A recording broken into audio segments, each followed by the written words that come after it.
Now, next question. When might we be able to have basic programs and services properly restored? Wow. Do you have a crystal ball? Can you?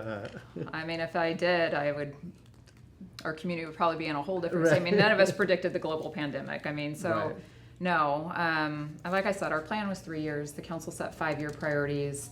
The city manager did a presentation to council back on February 7th where we talked about this need to shift gears and extend out our priorities and our restoration budgets. You can't get the staffing in there for some of that, but a lot of it is just we just can't build that fast.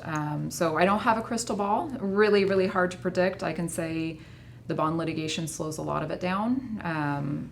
The staffing slows a lot of it down as well. You need people. And during Alex's presentation on the 7th, we were at a 14% vacancy rate. And that's across the board at counties, other cities as well. That's not an Oxnard problem.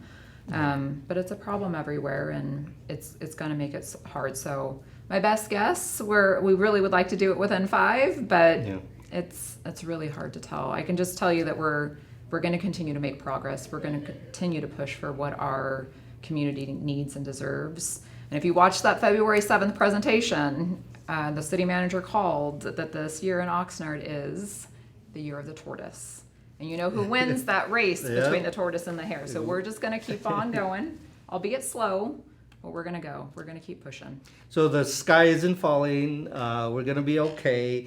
Look, we got hit with a pandemic. Nobody predicted. There's a lot of things that happened. We're still here. We're still here. The city is still the city I love. Me too. And so, besides all this stuff happening to us, I'm so glad that we have the right people in place to keep this city functioning. So when you get back, thank all your staff and everything, okay? They are great. They are great.